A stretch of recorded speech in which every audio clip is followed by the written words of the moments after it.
Chapter 1. 30 years later. Aklamach! Failed. I've smashed my craft, and now I flee to live. Die here, in rows of weeds and seeds. This is no way to die. Suliban. The savage pawns must not have what I know. Escape is not cowardice. Run. Thus he ran from the smelling wreck of a noble craft that had carried him so far, whose flawed intakes he had not been able to mend in time. The wreck would distract him. It was Klingon to its core, and it would serve till the end, spewing a curtain of smoke to hide him in the stalks.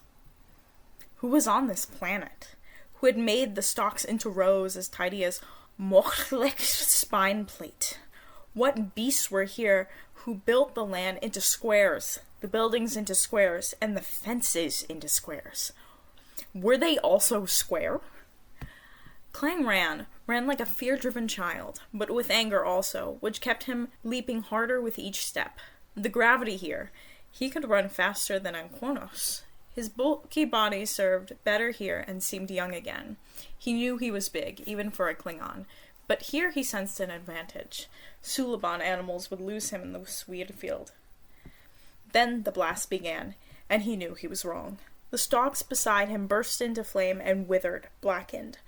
A glance over his shoulder told him they were after him, even through the smoke and weeds. He saw their mottled faces, heard their weapons, and sensed their insult. Ha! A burst of new energy, driven by the stink of burning plants, drove him faster toward the square buildings he had seen as his craft rushed overhead to its death. A good death in battle for a good old craft, to go ferociously into the dust and flame with scars of Suliban attack. The future would know about it.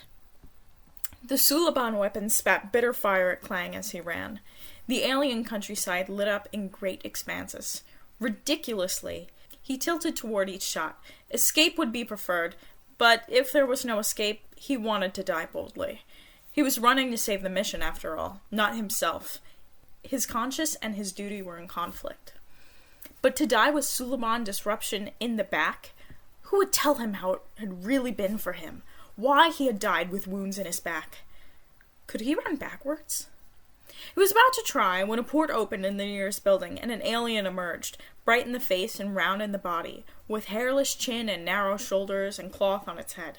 Shock broke across its expression, and it disappeared back into the swinging port. Klang angled away from that building and went for the silver tower to the side. It was windowless and tall, suggesting an inner confusion and a possibility of darkness in which to conceal himself. The door was large enough for him, made of thin metal and bracings. He pushed it shut and slammed the rod that obviously bolted the door. Would Suliban be stopped? Klang stepped back into the darkness and looked at the door. A thin sliver of light around the perimeter proved the door was not tight. Suliban would flatten through it. He had seen the disgusting sight before. He began to feel his way around, and found a ladder. By the time he heard the Suliban dislocating their skeletal structure to melt under the door, actually, he heard their shovels as they reassembled. But in his mind he saw the meltdown. He was bursting out another door, high in the silver tower. Another roof! Yes, he had seen this nearby small building, and now it was here to help him. He held his breath and leapt. His soles slammed onto the tiny roof, breaking the plated material that warded off weather. In his mind, he endured a quick guess about what kind of weather would come to a place like this. Then he was on the ground again. He lost balance for a moment as he spun around and drew his disruptor. Now he would get a shot at them. They were inside that port he had just come from, trapped in the metal tower. A disruptor shot would charge those metal walls and force the Suliban out the other end, where Klang would be waiting for them. He leveled his disruptor and fired a single salvo at the open portal he had just come from. Rather than a simple charge, what came out was a gout of sheer fireball. The tower rumbled at its base, then blew to splinters with a great throbbing roar. Explosives!